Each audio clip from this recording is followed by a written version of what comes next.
नमस्कार दोस्तों, कैसे हैं आप लोग। उम्मीद करता हूँ खुश होंगे, मज़े में होंगे। तो दोस्तों, जैसा कि आप जानते हैं, मैं इस चैनल पर लेकर आता हूँ नए नए ऑडियो बुक्स जो होते हैं कॉमिक्स से, नॉवल से और स्टोरीज से। अगर आपको ऐसे कंटेंट पसंद है तो प्लीज़ मेरे वीडियोस को लाइक करें और चैनल को सब्सक्राइब करें, क्योंकि मैं ऐसे कंटेंट लाता रहता हूँ। तो चलिए दोस्तों, इसी नोट पर आज की वीडियो शुरू करते हैं। आज की वीडियो में मैं आपको सुनाने वाला हूँ पहली चोट नॉवल का 5वां पार्ट। इसके बाकी के 4 पार्ट्स आप ऑलरेडी सुन चुके होंगे, और अगर आपने नहीं सुने तो उनके लिंक्स आपको ऊपर आई बटन से मिल जाएंगे। तो चलिए दोस्तों, ज़्यादा देरी किए बिना शुरू करते हैं पहली चोट नॉवल का 5वां पार्ट। रुस्तम राव का नगीना से परिचय हो चुका था। रुस्तम राव के बारे में नगीना पहले से ही जानती थी। अब एक और रिश्ते की बुनियाद पड़ गई थी। नगीना ने रुस्तम को अपना छोटा भाई मान लिया था और जालिम छोकरे ने नगीना को दीदी का खिताब दे दिया। इसके बाद उनकी बातें शुरू हुई। तापर साहब कहाँ पे कैद हो गए चोर है। बांकेलाल राठौर का चेहरा सख्त हो गया। खार में बंसीलाल का बार रेस्टोरेंट होएला, उसी के बेसमेंट में थापर साहब को कैद करेला बंसीलाल। रुस्तम राव कह उठा। उधर के वेटर को इस खबर के वास्ते 20,000 देला। तब तो थापर को वहां से निकालना कठिन नहीं। नगीना कह उठी। गलत मत बोला दीदी, रुस्तम राव कह उठा। अपन रेस्टोरेंट के भीतर का फेरा मारेला, उधर बहुत सख्त पहरा होएला, कहीं वेटर भी बदमाश दिखेला। सबों को वर देंगे। बांकेलाल तगड़ा इंतजाम करेला। पक्का उसे शक होएला कि कोई थापर साहब को छुड़ाने के वास्ते उधर को आएगा। रुस्तम राव गंभीर था। तभी तो पहरा होएला। छोरे, हम थारी बात से डरो ना हो, चल लो मारे साथ। हम देखो बंसी, जल्दीबाजी मत करो। जगमोहन कह उठा। क्या बोला बाप? मैंने कहा है जल्दबाजी मत करो। बंसीलाल ने रेस्टोरेंट के बाहर और भीतर पक्का घेरा डलवा रखा होगा, यानी कि बंसीलाल सावधान है। ऐसे में हमें सोच समझकर कदम उठाना होगा। अब सोचने को बचो ही क्या, बहुत कुछ है सोचने को। जगमोहन ने बांकेलाल राठौर को देखा। बार एंड रेस्टोरेंट जैसी जगह में दिन में इतनी भीड़ नहीं होती जितनी कि रात को होती है। रात को तो हम शायद नजरें बचाकर वहां अपना काम कर जाएं। दिन में अगर कुछ करने की कोशिश की तो हम आसानी से उनकी नज़रों में आ जाएंगे। छोरे, बांकेलाल राठौर का हाथ मूंछ पर पहुंच गया। ये बात तो ठीक ही कहो। रुस्तम राव ने सिर हिलाया। जगमोहन की बात वास्तव में ठीक है कि रेस्टोरेंट में जब भीड़ होगी तब हमें काम करने में आसानी होगी, नगीना बोली। जगमोहन की निगाह नगीना की तरफ घूमी। तुम्हारी बात से लग रहा है कि तुम्हारा साथ चलने का इरादा है। मेरे साथ चलने से कोई हर्ज है क्या? नगीना जगमोहन को देखकर मुस्कुराई। नहीं भाभी, तुम साथ नहीं जाओगी। जगमोहन कह उठा। देवराज चौहान को यह बात अच्छी नहीं लगेगी। वो मुझे गुस्सा करेगा कि तुम्हें साथ लेकर वहां क्यों गया। नगीना ने मुस्कुराकर बांकेलाल राठौर और रुस्तम राव को देखा। ओए जगमोहन, बांकेलाल राठौर का हाथ मूंछ पर पहुंच गया। मारी बहना को कुछ कहने का थारा कोई हक ना होवे। जब तक हम पासे होवे, नगीना मारो साथ हो ही जायो। जो भी मारी बहना को हाथ लगायो, हम उसे को वर दो। फिक्र मत करना बहनों, तब मारे साथ ही चल लो। बांके, जगमोहन ने उखड़े स्वर में कहा। देवराज चौहान इस बात को पसंद नहीं। बाप, रुस्तम राव मुस्कुराकर कह उठा। देवराज चौहान की डांट अपन खाएला, पर दीदी को साथ में चलने का मन होएला तो वो अपन के साथ चलेगा, कहकर उसने बांकेलाल राठौर को देखा। ठीक बोला बाप। छोरे, अब तो तू अपनो लैन में चल लो हो। जगमोहन ने झल्ला कर नगीना को देखा। नगीना मुस्कुराकर कह उठी। मेरे दो भाई पास में हैं, मुझे कुछ कहने से पहले उनसे बात करो। आखिरी शब्दों पर वो हौले से हंसी। ये क्या बात करो हो? जरूरत पड़े तो अपनी बहनों के बारे में हम बात करो। जगमोहन ने रुस्तम राव को देखा। रेस्टोरेंट के बेसमेंट में जाने का रास्ता मालूम किया? जगमोहन ने पूछा। हाँ, उसी वेटर से पूछेला बाप, अपन को मालूम है, रुस्तम राव बोला। अब भी रेस्टोरेंट का नक्शा और रास्ता समझाएला। तुम सोचेला कि कैसे शाम को उधर से थापर साहब को छुड़ाएला। देवराज चौहान जानता था कि बंसीलाल तक उसका हुलिया पहुंच गया होगा। ऐसे में चेहरा बदल कर ही उसे रेस्टोरेंट में जाना पड़ेगा। रास्ते में उसने मेकअप का सामान और कपड़े खरीदे। फिर एक सुनसान जगह पर कार रोककर मेकअप किया और कपड़े बदले। उसके बाद देवराज चौहान बंसीलाल के बार एंड रेस्टोरेंट में पहुंचा। चेहरा इस हद तक बदला हुआ था कि मटके के ऑफिस में बचे आदमी और युवती भी उसे देखते तो पहचान न पाते। दोपहर के 2 बज रहे थे। शाम की अपेक्षा तो रेस्टोरेंट में बिल्कुल शांति थी। प्रवेश द्वार के बाद खूबसूरत सा सिटिंग रूम था। कुछ लोग वहां बातों में व्यस्त थे। एक तरफ छोटे से काउंटर के पार कुर्सी पर बैठी युवती मौजूद थी। काउंटर पर 2 फोन रखे नजर आ रहे थे। सिटिंग रूम के पार कुछ फासला रखे दो दरवाजे नजर आ रहे थे। एक दरवाजे पर बार लिखा था और दूसरे पर रेस्टोरेंट। इतने में ही देवराज चौहान ने महसूस किया कि सिटिंग रूम में मौजूद 3 व्यक्ति उसे टटोलने वाली निगाहों से देख रहे थे। उनकी तरफ ध्यान दिए बिना देवराज चौहान ने आगे बढ़कर रेस्टोरेंट लिखे दरवाजे को धकेला और भीतर प्रवेश कर गया। दरवाज़ा खुद ही बंद हो गया। रेस्टोरेंट आधे से ज़्यादा भरा हुआ था। वहाँ मध्यम सी आवाज़ें थीं, मध्यम सा प्रकाश था, सजावट भी बहुत थी। वर्दी पहने वेटर और वेट्रेसेस कस्टमर के ऑर्डर के साथ आ जा रहे थे। दिल को सुकून पहुंचाने वाला अच्छा और शांतमय माहौल लग रहा था यहाँ का। हर तरफ नजरें दौड़ाता देवराज चौहान आगे बढ़ा और एक टेबल पर बैठ गया। कोने में चमकता स्टील का सजा हुआ लंबा काउंटर था, जिसके पार 2 वेटर और वेट्रेसेस मौजूद थे। ऑर्डर लाने वाले वेटर्स उनसे ऑर्डर लेते और वो पीछे नजर आ रहे रेस्टोरेंट किचन में चले जाते। तभी देवराज चौहान की निगाह 2-3 ऐसी टेबलों पर पड़ी जहां 2 और कहीं 3 व्यक्ति बैठे थे, परंतु उनके बैठने का अंदाज बता रहा था कि वो रेस्टोरेंट में मौजूद लोगों पर नजर रख रहे थे। इस वक्त उस पर उनकी नजरें थी।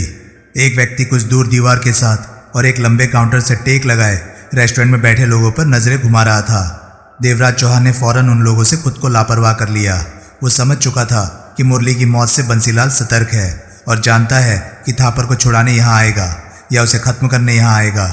ऐसे में उसने पूरा जाल बिछा दिया था कि अगर वो आए तो बचकर न जा सके। देवराज चौहान निश्चित था कि मटके के ऑफिस से मिले हुलिये के दम पर उसे पहचाना नहीं जा सकता, क्योंकि इस वक्त उसका हुलिया पूरी तरह बदला हुआ था। रेस्टोरेंट पर निगाह उसने मार ली थी, अब बाहर देखना बाकी था। वो जगह भी देखने की कोशिश करनी थी जहाँ बंसीलाल बैठता था, परंतु सब कुछ बेहद सावधानी से करना था। बंसीलाल के आदमी उसकी तलाश में यहाँ फैले हुए थे।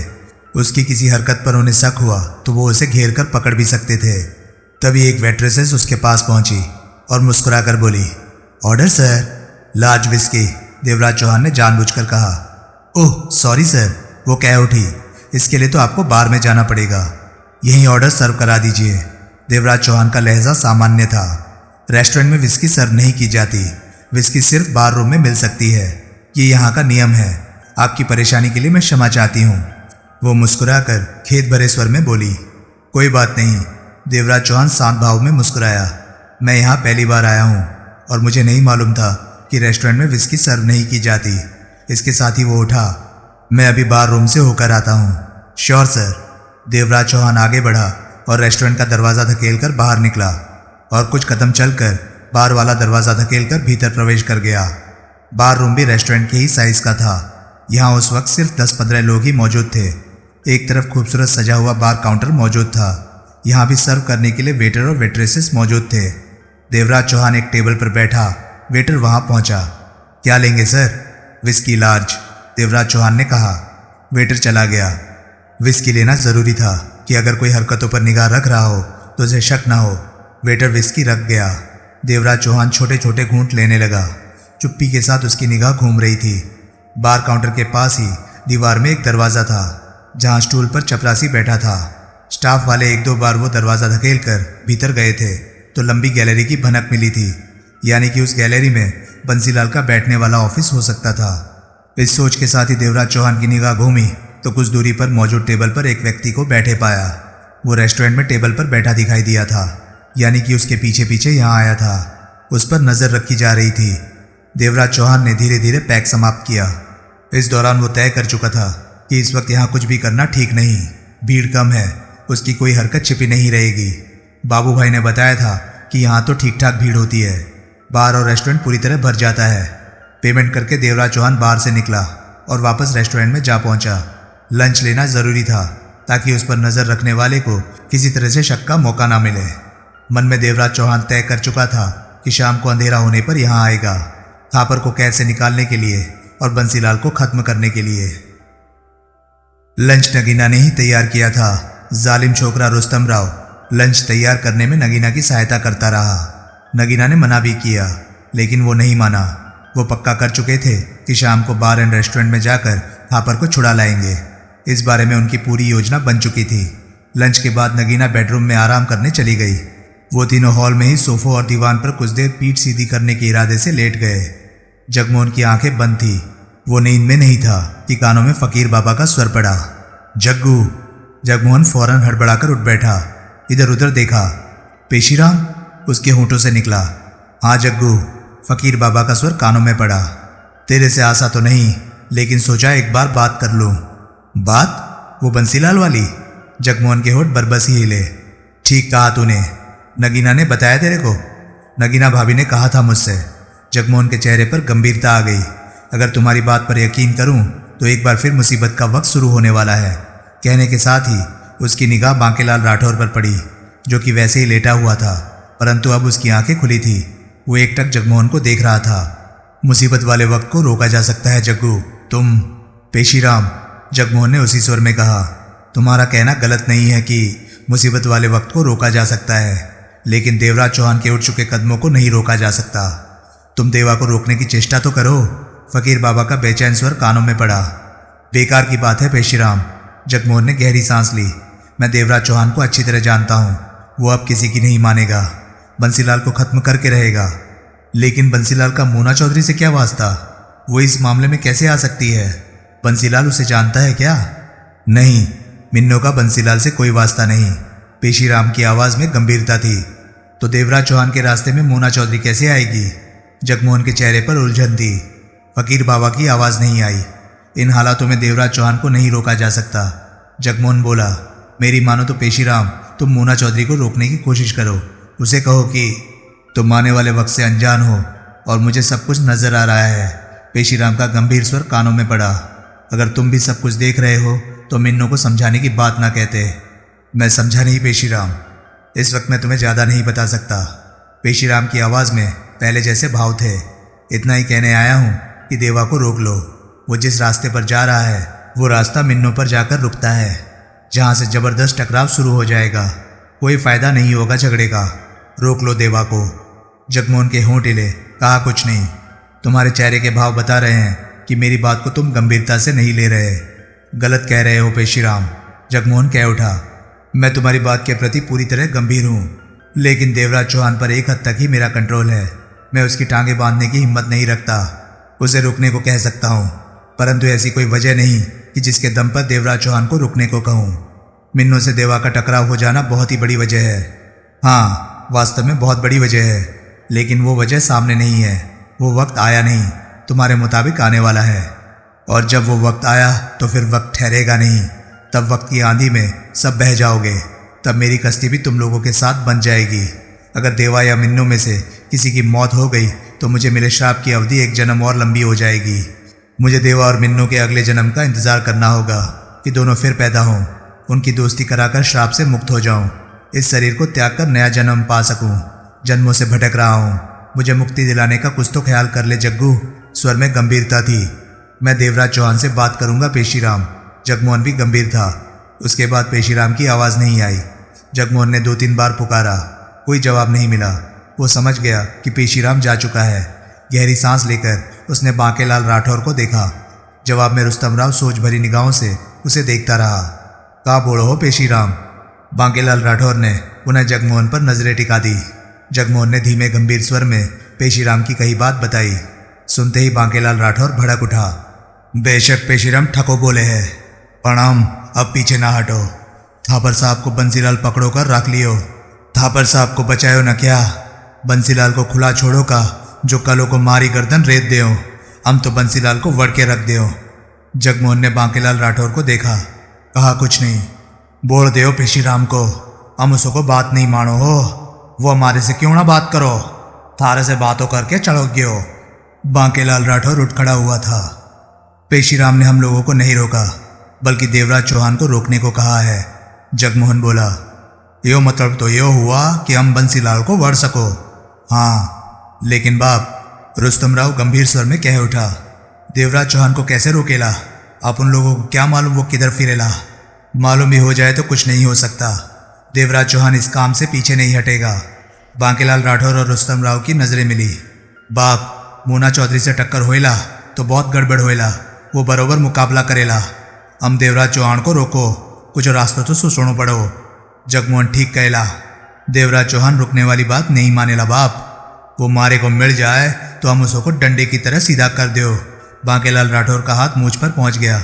पेशीराम की बात गलत भी तो हो सकेला है बाप, रुस्तम राव कह उठा। जगमोहन के चेहरे पर गंभीर सी मुस्कान उभरी। आज तक पेशीराम की कई बात गलत नहीं निकली। जगमोहन बोला, इस बार भी उसका कहना ठीक ही होगा। अगर उसका कहा गलत निकला तो मेरे लिए हैरानी की बात होगी। बांकेलाल राठौर उठ खड़ा हुआ। तुम लोग बंसीलाल के रेस्टोरेंट में कितने बजे पहुंचे हो? करीब 8 बजे, अंधेरा होने के कुछ बाद, जगमोहन ने कहा। ठीक हो, बांकेलाल राठौर ने गंभीर स्वर में कहा। हम तम सबको वहीं पे मिलो हो। किधर चले ला बाप? हम देवराज चौहान को ढूंढो। मारे को मिल गए हो तो उसे को डंडे की तरह सीधो करो के साइड करो उसो को, बादों में बंसीलाल को वड़ो। बांकेलाल राठौर का स्वर सख्त हो गया। कोई फायदा नहीं, जगमोहन गंभीर स्वर में कह उठा। देवराज चौहान मालूम नहीं इस वक्त कहाँ है। उसे ढूंढ पाना आसान नहीं। मिल भी गया तो वो अपने काम से पीछे नहीं हटेगा। उसको सामने आने दो, हम रोको उसको। बांकेलाल राठौर ने विश्वास भरे स्वर में कहा। मारे को यो ही मोड़ा चौड़ी के झगड़ों करो के वक्त खराब ना करो हो। कहने के साथ ही वो बाहर की तरफ बढ़ गया। बांकेलाल राठौर बाहर निकल गया तो रुस्तम राव ने जगमोहन को देखा। मोना चौधरी से टक्कर होइला तो बहुत गड़बड़ हो जाएगा। जगमोहन ने उसे देखा, कहा कुछ नहीं। आंखों में व्याकुलता भरी पड़ी थी। बंसीलाल का वही बार एंड रेस्टोरेंट। शाम के 8 बज चुके थे। रेस्टोरेंट में इस वक्त कम भीड़ थी। बार लगभग खचाखच भरा पड़ा था। तीव्र रोशनियां और वहां की सजावट से लग रहा था जैसे ये कोई अलग दुनिया हो। भीड़ और बढ़ती जा रही थी। आने वाले में शहर के अमीर लोग थे, पैसे वाले लोग थे, क्योंकि ये महंगी जगह थी। कोई जोड़ों में था तो कोई परिवार के साथ तो कोई अकेला। पार्किंग में महंगी और विदेशी कारों की भीड़ बढ़ती जा रही थी। वहाँ 6 पार्किंग अटेंडेंट थे। प्रवेश द्वार पर 2 दरबान वर्दी पहने मौजूद थे और आने जाने वालों के लिए फुर्ती से शीशे का दरवाज़ा खोलने में व्यस्त थे। एक बारगी तो सारा माहौल देखकर लगता था जैसे बहुत अमीर व्यक्ति के यहाँ शादी हो रही हो। तभी प्रवेश द्वार के ठीक सामने टैक्सी आकर रुकी। ड्राइवर ने फुर्ती से उतरकर टैक्सी के पीछे का दरवाज़ा खोला तो जो व्यक्ति बाहर निकला वो सोहनलाल था। उसने सिर्फ 2 किलोमीटर दूर से ही टैक्सी ली थी। शेव की होने की वजह से चेहरा चमक रहा था। सिर के बाल अच्छे ढंग से कटे हुए थे। बदन पर सफ़ेद रंग का रेडीमेड सूट था जो कि उसने घंटा भर पहले ही महंगे शोरूम से खरीदा था। टैक्सी ड्राइवर ने दरवाज़ा बंद किया तो सोहनलाल ने जेब में से हाथ डालकर 100 का नोट उसे दिया। पहले से ही समझाए मुताबिक ड्राइवर ने उसे तगड़ा सैल्यूट दिया और टैक्सी में जा बैठा। टैक्सी आगे बढ़ गई। सोहनलाल ने शाही अंदाज में से जेब से गोली वाली सिगरेट निकालकर सुलगाई, तगड़ा कश लिया, फिर एक हाथ से कोट को ठीक किया और 4 सीढ़ियाँ चढ़कर प्रवेश द्वार के पास पहुंचा। दरबान उसे पहले ही देख रहे थे। उन्होंने फौरन शीशे का गेट खोला और सैल्यूट दिया। सोहनलाल ने 100 का नोट निकालकर उसकी जेब में ठूंसा और भीतर प्रवेश कर गया। चंद कदम चलकर ठिठका और कश लेते हुए शान भरे ढंग से इधर उधर देखा। Good evening sir. वो स्वागत कर्मचारी के पास पहुंचा। आप यहाँ शाम का पूरा मजा ले सकते हैं। इधर डिनर हॉल है। यहाँ का खाना लाजवाब है। यही वजह है कि शाम को रेस्टोरेंट में लोगों को बैठने की भी जगह नहीं मिलती। और वहाँ बार है। डिनर से पहले कुछ लेना हो तो देश विदेश की उम्दा से उम्दा विस्की वहाँ मिलेगी। अगर आप अकेले हैं तो फिक्र की कोई बात नहीं। बार रूम में जल्दी ही कोई बढ़िया साथी मिल जाएगा गप्पे मारने के लिए। गुड। सोहनलाल मुस्कुराया। बहुत सुन रखा है यहाँ के बारे में, तभी आज की शाम यहाँ बिताने का फैसला किया। आपको मायूसी नहीं होगी सर। सोहनलाल बिना कुछ कहे बार रूम के दरवाजे की तरफ बढ़ गया। वहाँ भी होटल का कर्मचारी मौजूद था जो कि आने वालों के लिए दरवाज़ा खोल रहा था। सोहनलाल को आता पाकर उसने दरवाज़ा खोला तो वो भीतर प्रवेश कर गया। बार रूम की सारी टेबलें भरी पड़ी थी। सारे रूम में दीवार के साथ साथ लंबे गोल स्टूल रखे हुए थे, जिसे जहाँ जगह मिलती वहीं बैठ जाता। यहाँ आदमी, औरतें, युवक युवतियाँ सब थे। बार का पूरा मजा ले रहे थे। विस्की सिगरेट की स्मेल, बातों की आवाज़ें तो कहीं हंसी, मिला जुला माहौल था वहाँ। सोहनलाल ने छिटक कर सिगरेट का कश लगाया। तभी पास से वेटर गुजरा तो सोहनलाल ने टोका, सुनो सर। वेटर ठिठका, एस्ट्रे कहाँ है? एस्ट्रे वो उधर टेबलों पर है या उधर दीवार के, ये लो। सोहनलाल ने सही ढंग से सुलगती सिगरेट उसके हाथ में थमाई। इसका क्या करूं? वेटर अचकचाया। एस्ट्रे में डाल दो, फिक्र मत कर, जब जाऊंगा तो मुझे याद करेगा तू। सोहनलाल मुस्कुराया। याद करूंगा? वेटर के चेहरे पर उलझन के भाव उभरे। हाँ भाई, तेरे को बहुत तगड़ी टिप देकर जाऊंगा। Oh thank you sir, thank you. बाद में मिलना, अभी तो मैं आधी रात तक यहीं हूँ। कहने के साथ ही सोहनलाल आगे बढ़ गया। बैठने के लिए कोई जगह नजर नहीं आ रही थी। सोहनलाल विस्की नहीं पीता था, लेकिन बार रूम में मौजूद होने पर विस्की का गिलास हाथ में ना हो, पिए ना हो तो अटपटा सा लगता है। बार काउंटर की तरफ बढ़ा, लेकिन छिपी निगाह से उस दरवाजे को देख रहा था जिसके पास गैलरी थी। एक कर्मचारी दरवाजे के पास मौजूद था। बार काउंटर पर पहुंचकर सोहनलाल ने पैक लिया, पेमेंट दी और पैक थामे एक तरफ खड़ा होकर इधर उधर नजरें दौड़ाने लगा। कुछ पल यूं ही बीत गए। हर कोई जैसे खुद से बहुत ही व्यस्त नजर आ रहा था। कुछ देर बाद सोहनलाल वहां से हिला और लापरवाही भरे अंदाज में उस दरवाजे की तरफ बढ़ा जिसके पास गैलरी थी। चलने का ढंग ऐसा था जैसे ठीक ठाक पी रखी हो। दरवाजे के पास ही वहां का कर्मचारी मौजूद था। उसके चेहरे पर बोरियत बरस रही थी। सोहनलाल पैक हाथ में थामे पास पहुंचते हुए नशे से भारी आवाज बनाकर बोला, दरवाजा खोल। क्यों सर? उसने सोहनलाल को देखा। बाथरूम जाना है। बाथरूम इधर नहीं है सर, उधर है कोने में। उसने कहा। तू झूठ बोलता है, बाथरूम इधर भी है। सोहनलाल ने हाथ हिलाकर कहा, इधर का बाथरूम कस्टमर के वास्ते नहीं है। उसने कहा, तेरे वास्ते है? नहीं। वो मुस्कुरा पड़ा। इधर का बाथरूम यहाँ के मालिक बंसी भाई इस्तेमाल करते हैं, प्राइवेट है। उनका ऑफिस इधर ही है। बाहर का कोई आदमी भीतर नहीं जा सकता, मना है। ऐसी बात? Yes sir. ठीक है, लेकिन मैं इधर वाले बाथरूम में ही जाऊंगा। अब देखना है कि प्राइवेट बाथरूम में क्या होता है। सर, उसने कहा, प्लीज़ अपने पर काबू रखें। आपने शायद ज़्यादा पी ली है। ज़्यादा पी ली है? सोहनलाल नशे भरी आवाज़ में बड़बड़ाया। ये हो सकता है, घर से भी 2-4 पैक मारकर निकला था।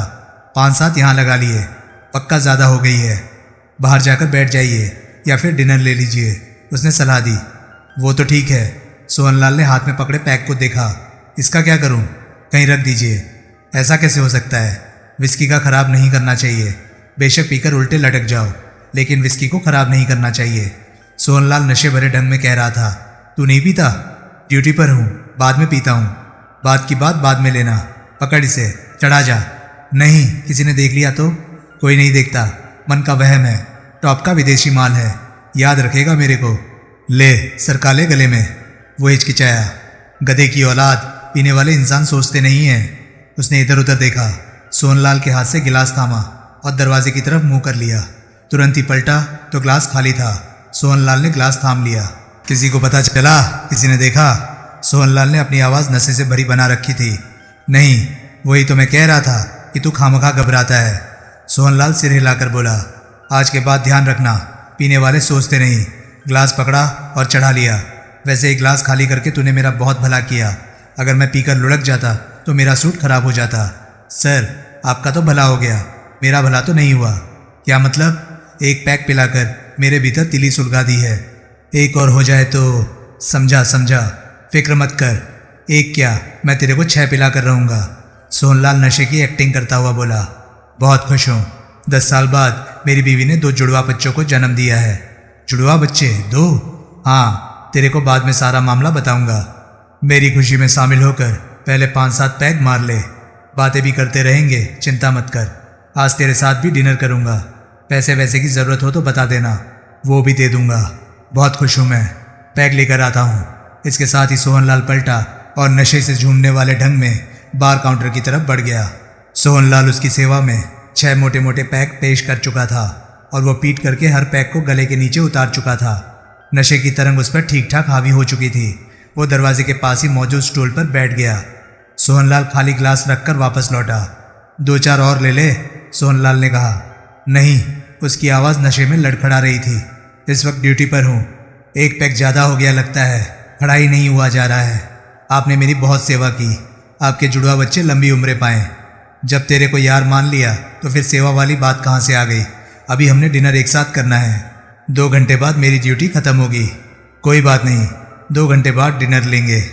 रुपए पैसे की ज़रूरत तो नहीं तेरे को? पैसे की ज़रूरत तो सबको ही रहती है। कहते हुए वो नशे वाली हंसी हंसा। उसके दांत दिखे। फिक्र ना करो, डिनर के बाद तेरे को 10,000 दे दूंगा। मिलता रहूँगा, बाद में और दे दूंगा। तेरे को नहीं मालूम बहुत रईस हूँ मैं। एक बार तो मैंने भिखारी को 2.5 मंजिला मकान खरीद कर दे दिया था। क्या कहा? नशे में वो पूरा हिला। भिखारी को 2.5 मंजिला मकान? बाद में बात करूँगा, सोहनलाल बोला। मुझे सुसु आ रहा है, तो हल्का होकर आ जा। यहाँ जाऊँगा, तेरे मालिक के बाथरूम में। ठीक है, जब यारी हो गई तो परवाह किस बात की। वो स्टूल पर बैठा झूमता कह उठा, दरवाज़ा खोल और भीतर जा। तेरा मालिक भीतर तो नहीं है? नहीं, अभी तक तो वो आया नहीं, शायद नहीं आए, उसका कोई भरोसा नहीं। ठीक है, मैं जाता हूँ। सुसु के साथ आगे का प्रोग्राम भी बन सकता है, कुछ देर भी हो सकती है। चिंता मत कर, जाकर शानदार बाथरूम के मजे ले। तू भी क्या याद करेगा। तू जाना नहीं, यहीं रहना, मैं अभी आया। कहने के साथ ही सोहनलाल ने वो दरवाज़ा खोला और भीतर प्रवेश कर गया। सामने 35-40 फीट लंबी गैलरी थी। गैलरी के दोनों तरफ 6 दरवाजे नजर आ रहे थे। इस वक्त गैलरी में कोई नजर नहीं आ रहा था। बाररूम से आती मध्यम सी आवाज़ें कानों को पड़ रही थी। सोहनलाल जानता था कि बंसीलाल का कौन सा ऑफिस है।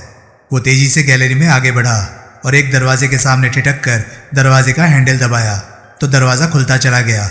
सोहनलाल ने फुर्ती से भीतर प्रवेश किया और दरवाज़ा बंद कर लिया। उस खूबसूरत ऑफिस में उसने नजरें दौड़ाई, कहीं भी कोई नहीं था। सोहनलाल ने जल्दी से अपना कोट उतारा और कुर्सी पर रख दिया, फिर कमीज उतार दी।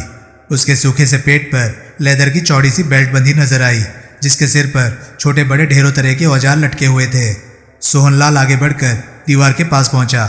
दीवार पर 5 फीट की ऊंचाई पर फ्रेम में खूबसूरत सीनरी लगी हुई थी। सोहनलाल ने सीनरी दीवार से हटाकर नीचे रखी। अब सीनरी वाली जगह में दीवार में फिट लोहे की मजबूत तिजोरी नजर आने लगी। उसे देखते ही सोहनलाल की आंखों में चमक पैदा हो गई। वो जानता था कि कोई भी वहां आ सकता है। एक एक पल कीमती था। बेल्ट में फंसे औजार निकाले और जल्दी से तिजोरी खोलने में व्यस्त हो गया। तिजोरी मजबूत अवश्य थी, परंतु सोहनलाल के लिए वो तिजोरी खास अहमियत नहीं रखती थी। 6-7 मिनट की एक साथ मेहनत के पश्चात तिजोरी के लॉक्स बेकार कर दिए। उसके बाद तिजोरी का छोटा सा दरवाज़ा खोला तो भीतर नोटों की ठुसी गड्डियां नजर आईं। पास ही 2 थैलियां थी, छोटी छोटी। सोहनलाल ने थैलियों को उठाया और खोलकर भीतर देखा। दोनों थैलियां में कीमती हीरे थे। सोहनलाल ने थैलियां पेट की जेबों में डाली और नोटों की गड्डियां समेटने जा रहा था कि छिटक गया। बंसीलाल की शांत किंतु कठोर आवाज़ कानों में पड़ी। बहुत करामाती हाथ है तेरे। इतना आसान नहीं था तिजोरी को खोलना, जितनी आसानी से तुमने इसे खोल लिया। सोहनलाल उसी पल पलटा। दरवाजे के बीचों बीच उसने बंसीलाल को खड़े पाया। हाथ में रिवॉल्वर दबी हुई थी। चेहरे पर कहर के भाव नाच रहे थे। सोहनलाल ठगासा उसे देखता रह गया। वो पहले से ही जानता था कि बंसीलाल जैसे गैंगस्टर की तिजोरी पर हाथ डालना खतरनाक काम था, लेकिन खतरा उठा लिया था। सफल भी हो गया था, परंतु आखिरी वक्त पर फंस गया। उसे मालूम था कि बंसीलाल से नरमी की आशा रखना बेकार है। औजारों से खेलने वाला सोहनलाल हथियार को आमतौर पर पास नहीं रखता था। इस वक्त भी वो बेहथियार था। बंसीलाल आगे बढ़ा और जूते से दरवाज़ा बंद करके सोहनलाल की तरफ बढ़ने लगा। बहुत बड़ी हिम्मत का काम किया तूने। बंसीलाल की जेब में हाथ डालने की सोचकर तेरे को डर नहीं लगा? शेर के मुंह में हाथ नहीं डालते, तेरे को किसी ने बताया नहीं क्या? सोहनलाल की तो वास्तव में हवा खिसक चुकी थी। वो जानता था कि उसमें इतनी हिम्मत नहीं है कि बंसीलाल से बचकर भाग सके। बंसीलाल के चेहरे के भाव बता रहे थे कि वो उसे जिंदा छोड़ने वाला नहीं। बंसीलाल ने उसकी जेब से हीरो की थैलियां निकाली और तिजोरी में रखकर तिजोरी बंद की। सोहनलाल की नज़रें बंसीलाल पर थी। जा कपड़े पहन ले, बंसीलाल ने खतरनाक स्वर में कहा। सोहनलाल उसी पर आगे बढ़ा और कुर्सी पर रखी कमीज बंसीलाल को दे दी और अपनी कुर्सी पर बैठ गया। रिवॉल्वर हाथ में ही थी। नाम बोल। बंसीलाल कड़वी निगाहों से उसे घूरते हुए कोट पहनने लगा। सोहनलाल। काम क्या करता है? यही काम करता हूँ, सोहनलाल गंभीर स्वर में कहते हुए कपड़े पहन रहा था। मेरे माल पर हाथ डालते डर नहीं लगा? लगा था, सोहनलाल ने शांत स्वर में कहा। लेकिन जब ये जाना कि तुम्हारी तिजोरी से बहुत अच्छी रकम मिल सकती है तो इस तिजोरी पर हाथ फेरने की हिम्मत कर ही ली। तू क्या समझता है यहाँ से जिंदा बच जाएगा? मैं तेरे को छोड़ दूंगा। बंसीलाल के स्वर में मौत भर आई थी। सोहनलाल ने उसकी आंखों में झांका। मैं जानता हूँ तुम नरमी दिखाने वालों में से नहीं हो, इसलिए इधर उधर की बात करना बेकार है, सोहनलाल ने गंभीर स्वर में कहा। लेकिन मैं खामखा मरना भी नहीं चाहता। अपने को बचाने के लिए तुम्हारा कोई भी बड़े से बड़ा काम कर सकता हूँ। कैसा काम? कहीं तिजोरी वॉल्ट स्ट्रांग रूम खोलना हो तो? मुझे ऐसा कोई काम नहीं है, बंसीलाल दरिंदगी से कह उठा। तूने मेरे ठिकाने पर आकर मेरी तिजोरी से माल उड़ाने की बड़ी हिम्मत की है। मैं तेरे को जिंदा नहीं छोड़ सकता, लेकिन अभी नहीं मारूंगा। यहाँ बहुत भीड़ है, गोली की आवाज़ सुन लेंगे लोग। आधी रात के बाद तू मरेगा, तब तक कैद में रहेगा। मेरे बचने का कोई रास्ता हो तो बता दो, सोहनलाल बोला। मैं तुम्हारे कई काम आ सकता हूँ। मेरे पास पहले से ही बहुत फालतू आदमी हैं, बंसीलाल ने पूर्ववत स्वर में कहा और साथ ही टेबल के नीचे लगे बेल के स्विच को दबा दिया। वो खा जाने वाली निगाहों से सोहनलाल को देख रहा था और सोहनलाल सोच रहा था कि अपनी जान कैसे बचाए। आधा मिनट ही बीता होगा कि एक व्यक्ति ने भीतर प्रवेश किया। बुलाया बंसी भाई? वो बोला। फिर उसकी नज़र रिवॉल्वर और सोहनलाल पर पड़ी। बाहर सब ठीक है? बंसीलाल रिवॉल्वर जेब में डालते हुए बोला। हाँ, 200 और बाटला के आदमियों की नज़र यहाँ के जर्रे जर्रे पर है, उसने कहा। फिर ये आदमी यहाँ तक कैसे पहुँच गया? बंसीलाल के दांत भिज गए। उससे कुछ कहते ना बना। बाहर जो दरवाजे के पास हमारा आदमी खड़ा है उसने ज़रूरत से ज़्यादा पी रखी है, शायद इसी ने पिलाई होगी। ये मेरी तिजोरी खाली कर रहा था, इसे बेसमेंट में डाल दो, बाहर वाले को स्टोर रूम में डाल दो। जब उसका नशा उतरेगा तब उससे बात करूँगा। ठीक है बंसी भाई। इसके साथ ही उसने रिवॉल्वर निकालकर सोहनलाल की तरफ कर दी। चलो, अभी तो मुझे कैद में डाल रहे हो, सोहनलाल ने गंभीर स्वर में कहा। सोच लेना, मेरे लायक कोई काम तुम्हें याद आ जाए, इस लेन देन में शायद मेरी जान बच जाए। तो दोस्तों, ये था पहली चोट नॉवल का 5वां पार्ट। आपको ये पार्ट कैसा लगा प्लीज़ अपनी राय कमेंट सेक्शन में मुझे ज़रूर बताएं। और हाँ, अगर आपको मेरे वीडियोस पसंद आ रहे हैं तो प्लीज़ उन्हें लाइक कीजिए और चैनल को सब्सक्राइब कीजिए, क्योंकि मैं ऐसे कंटेंट लाता रहता हूँ। तो चलिए दोस्तों, मैं मिलता हूँ अब आपसे अगली वीडियो में। तब तक के लिए नमस्कार, गुड बाय। सेफ रहिए, खुश रहिए, मज़े करिए।